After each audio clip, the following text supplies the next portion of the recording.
आज हम लोग सीखने जा रहे हैं परफेक्ट टेंस। पहले हम लोग परफेक्ट टेंस की आइडेंटिफिकेशन पे बात करेंगे और उसके बाद में हम डिस्कस करेंगे कि how to make the perfect tense.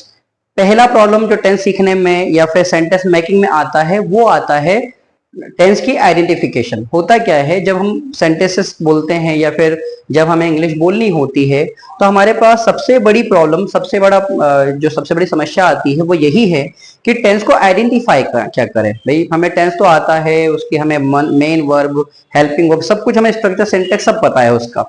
लेकिन अगर हमने टेंस की आइडेंटिफिकेशन ही गलत की है या फिर हमने टेंस को पहचाना ही गलत है तो डेफिनेटली हम लोग सारी चीजें गलत लगाएंगे। जस्ट लाइक हमने परफेक्ट टेंस की जगह ये समझ लिया कि वो कंटिन्यूअस टेंस है तो हम उसमें कंटिन्यूअस टेंस की ही मेन वर्ब और उसकी ही हेल्पिंग वर्ब लगा देंगे और वो हमारा सेंटेंस गलत हो जाएगा। लेकिन अगर आपने टेंस को सही आइडेंटिफाई किया है तो आपका जो सेंटेंस होगा हमेशा सही बनेगा।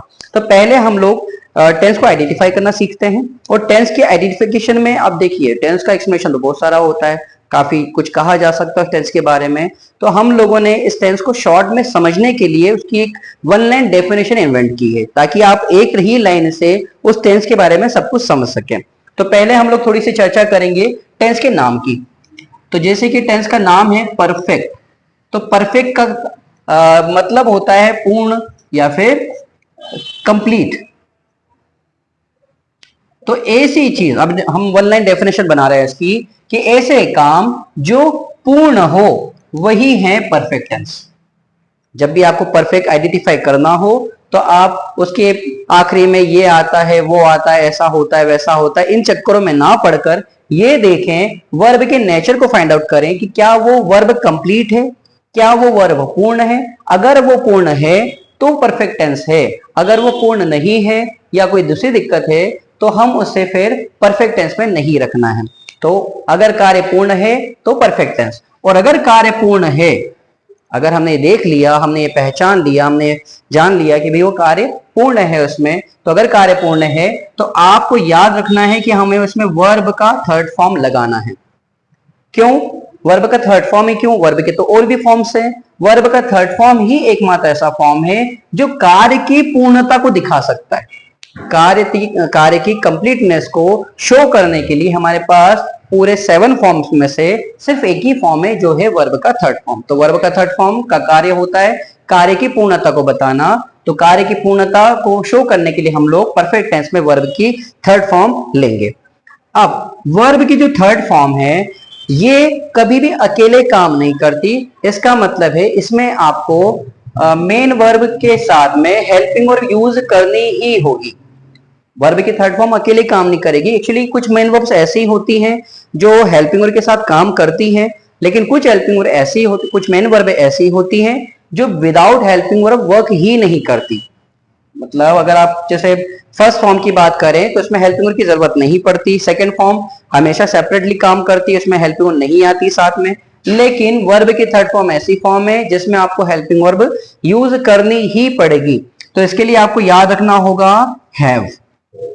जब भी थर्ड फॉर्म की बात हो उसमें हैव कंपलसरी ही होगा। अब हैव का मतलब क्या है, तो हम लोग हमारे पिछले सेशन में समझा हुआ है कि हैव का मतलब होता है हैज, हैड और हैव। तो जब हम हैव कहें तो हैव का मतलब हैव नहीं है, हैव का मतलब है हैज, हैड और हैव। तो ये सब बातें हमको याद रखनी है कि अगर कोई टेंस हमें पता लगाना है कि परफेक्ट टेंस है तो उसमें कार्य पूर्ण होना चाहिए। अगर कार्य पूर्ण है तो वो परफेक्ट टेंस है, और अगर कार्य पूर्ण है तो उसकी पूर्णता यानी कंप्लीटनेस को शो करने के लिए हमें वर्ब का थर्ड फॉर्म लगाना होगा। और वर्ब का थर्ड फॉर्म कभी भी अकेले काम नहीं करेगा, उसके साथ में हमेशा हैव लगेगा। अब हम इसको थोड़ा स्ट्रक्चर के तौर पर रखने की कोशिश करते हैं। हमें जब भी कोई टेंस सेंटेंस मिलेगा और हमें उसका इंटरचेंजिंग करना है, हमें उसको ट्रांसलेशन करना है, तो हम कैसे करेंगे? पहले तो हमें देखना है कि वो टेंस परफेक्ट पूर्ण है कि नहीं। अगर पूर्ण है तो वर्ब का थर्ड फॉर्म लगाएंगे। तो वर्ब का थर्ड फॉर्म लगाया, मेरे पास सेंटेंस है, मैंने पता लगा लिया कि भाई वो परफेक्ट टेंस है। अब परफेक्ट टेंस पता लगाने के बाद हमने देख लिया भाई कार्य की पूर्णता को दिखाने के लिए मुझे थर्ड फॉर्म कंपलसरी चाहिए होगा। और वर्ब की थर्ड फॉर्म अगर है तो उसके साथ में हेल्पिंग वर्ब आएगी ही आएगी। तो हेल्पिंग वर्ब क्या रहेगी उसकी? हैव। हैव और उसके बाद में मेन वर्ब का थर्ड फॉर्म। सबसे पहले आता है सब्जेक्ट, लास्ट में आता है ऑब्जेक्ट। तो इस तरह से आपके पास आपके सेंटेंस का स्ट्रक्चर पूरा बन चुका है। अब हम एग्जांपल लेके लेते हैं ताकि हम लोग सेंटेंस को थोड़ा समझ सकें। एक सेंटेंस हमने जैसे लिया, मैं आम खा चुका हूं। अब इसमें आखिरी में ये देखने की जरूरत नहीं कि चुका चुकी आखिरी में आता है तो ही ये परफेक्ट टेंस है। आप इसमें देखिए, मैं आम खा चुका हूं, तो क्या मैंने खाने की क्रिया पूर्ण कर ली है? अगर हाँ तो ये परफेक्ट टेंस है। मैंने आम खा लिया है बोला है तो भी एक ही बात है। अगर आप चुका है चुकी है ऐसा कुछ देखेंगे तो फिर परेशानी हो सकती है, आपको कंफ्यूजन हो सकता है। तो मैं आम खा चुका हूं, मैंने आम खा लिया है, ये दोनों ही टेंस परफेक्ट है क्योंकि इनमें कार्य पूर्ण हो गई है, कार्य की पूर्णता दिख रही है, कार्य कंप्लीट है। तो अब इसमें हमें ओरल में बनाने की कोशिश करता है। पहले तो मैं आम खा चुका, डेट मींस की मैं को हम लोग बोलते हैं आई, तो आई और आई के बाद मुझे क्या लगाना है? हैव। तो हैव का मतलब मैंने अभी एक्सप्लेन किया था कि हैव का मतलब होता है हैज, हैव। पास्ट में आपको इसमें यूज करना है हैड और फ्यूचर में यूज करना होगा आपको इसमें विल हैव। ये वर्ब आपको याद करनी पड़ेगी, हैव के लिए है। तो आई के साथ हमने मे के लिए हमने आई यूज किया। अब हम लोग हैव, हमें मालूम है कि हम प्रेजेंट बना रहे हैं तो हैज और हैव में से हमें यूज करना है हैव। इसके लिए भी आप याद रख सकते हैं, जितने भी सिंगुलर होंगे उनके साथ आप हैज लगाएंगे, जितने प्लूरल होंगे उनके साथ आप हैव लगाएंगे। तो आई जो होता है वो प्लूरल में ही काउंट किया जाता है, या यूं याद रख ले कि आई के साथ आपको हमेशा हैव ही लगाना है। सिंगुलर प्लूरल का रूल तो आपको पता हो ही गया, लेकिन इसके अलावा आई के साथ हमेशा आपको हैव लगाना है। I have. अब हमें वर्ब का थर्ड फॉर्म रखना है, तो आई हैव, और वर्ब का थर्ड फॉर्म तो आई हैव ईटन बोल सकते हो, आई हैव टेकन बोल सकते हो, और मैंगो।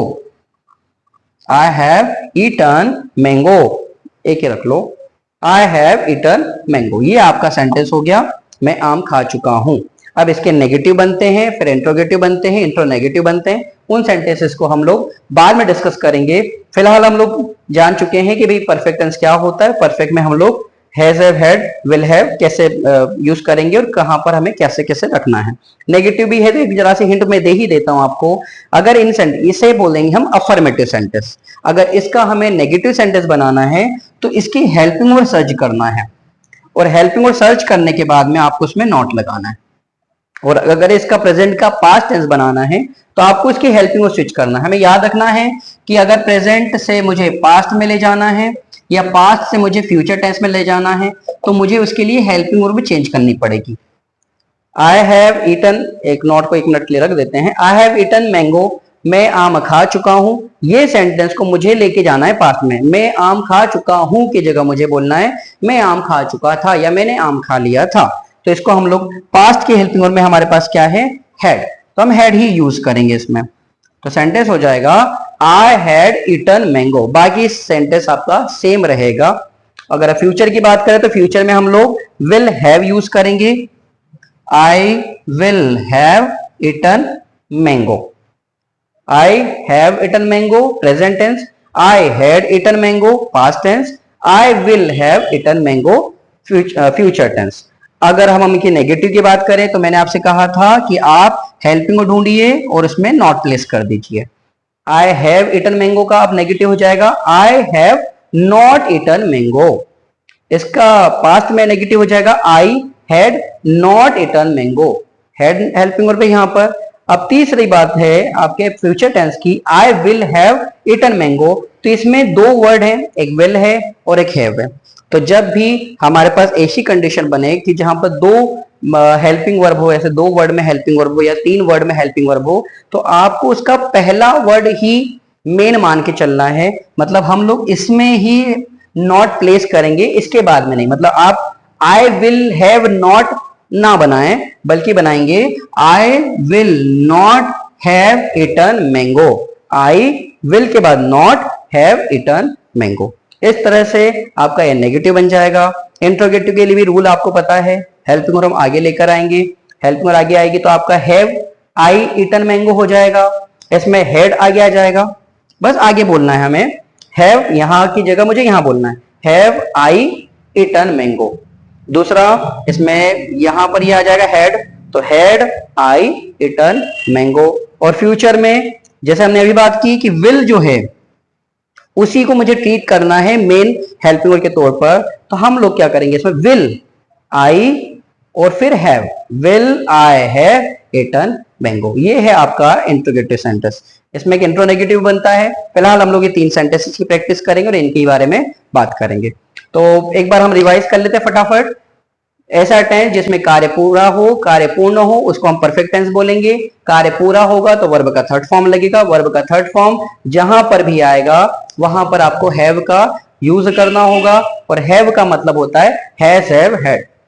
और हम जब इनको प्रेजेंट पास्ट फ्यूचर टेंस में यूज करते हैं तो प्रेजेंट में हैज, हैव यूज करना है, पास्ट में आपको हैड यूज करना है और फ्यूचर में आपको विल हैव यूज करना है। आप कह सकते हैं सर हमने यहाँ पर हैव क्यों लगाया है, तो विल का एक्चुअली एक रूल होता है कि विल हमेशा वर्ब के फर्स्ट फॉर्म के साथ ही काम करता है और वर्ब का फर्स्ट फॉर्म तो यहाँ पे मिल नहीं पाएगा, तो उसके साथ में हम लोग हैव रखकर फिर वर्ब का थर्ड फॉर्म रखते हैं ताकि इसका रूल भी पूरा हो जाए। अगर हैव नहीं लगेगा तो ये विल के साथ डायरेक्टली वर्ब का थर्ड फॉर्म जुड़ जाएगा जो कि इसके रूल के खिलाफ हो जाएगा, गड़बड़ हो जाएगी। तो इसलिए विल जहां पर भी लगेगा वहां पर उसके बाद में वर्ब का फर्स्ट फॉर्म यूज किया ही जाता है। तो विल और हैव और उसके बाद में वर्ब का थर्ड फॉर्म। ये हो गया। फिर हमने एक सेंटेंस एग्जांपल के तौर पे लिया था कि मैं आम खा चुका हूं, तो हमने सेंटेंस बनाया आई हैव ईटन मैंगो। फिर इसी को हमने नेगेटिव और फिर पास्ट फ्यूचर में भी चला कर देखा। अगला वीडियो हमारे को सेंटेंसेस पर होगा, उस पर हम लोग बात करेंगे। फिलहाल हमारे परफेक्ट टेंस को आप अच्छे से सीखिए और इसी की प्रैक्टिस करिए।